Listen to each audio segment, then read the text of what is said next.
कुछ ऐसे भी सेंटेंसेस हमारे सामने आते हैं, उसमें ये जो हमारा क्वेश्चन टैग का चैप्टर है उसके नियमों में लेट का प्रयोग भी हम लोग करते हैं। जैसे इसको हम लोग कह सकते हैं रूल ऑफ लेट। लेट से जो वाक्य निर्मित होगा उन वाक्यों में क्वेश्चन टैग का रूप क्या होगा। तो इसमें ग्रामर हमें सजेस्ट करता है कि अगर लेट अस से कोई वाक्य शुरू होता है तो इसका क्वेश्चन टैग होगा शैल वी। लेकिन अगर लेट हिम, लेट हर या लेट देम जैसा वाक्य शुरू होता है, लेट अस नहीं, तो ऐसी स्थितियों में चाहे वो लेट हिम हो, चाहे लेट हर हो, चाहे लेट देम हो, चाहे लेट मोहन हो, वैसी सारी स्थितियों में हमारा क्वेश्चन टैग विल यू ही होगा। जैसे फॉर एग्जाम्पल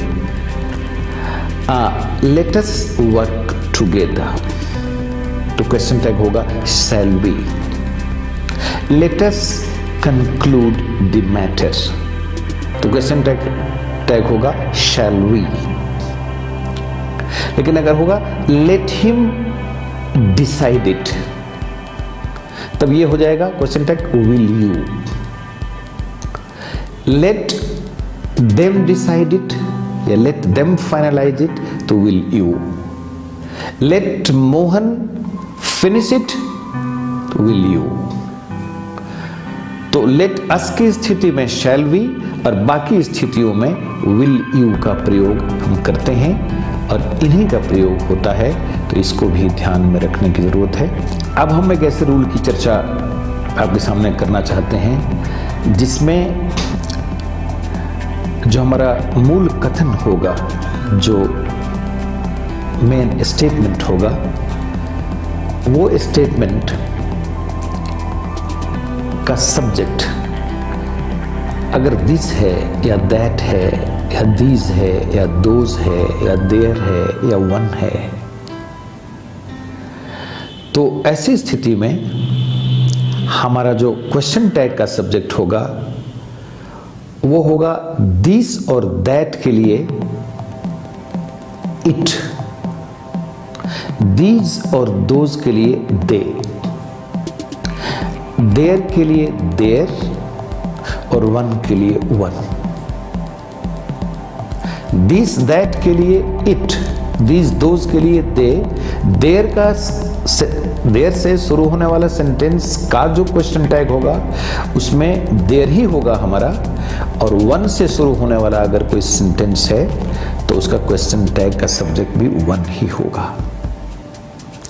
एग्जाम्पल से ये ज्यादा स्पष्ट होगा। जैसे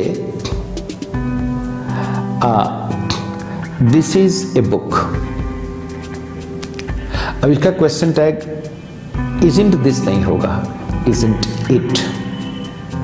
दैट इज अ टेबल, तो इसका होगा फिर इजंट इट। दिस दैट के लिए इट का प्रयोग कर दिया। फिर दीज दोज के लिए कहता है कि इसका क्वेश्चन टैग का सब्जेक्ट होगा दे।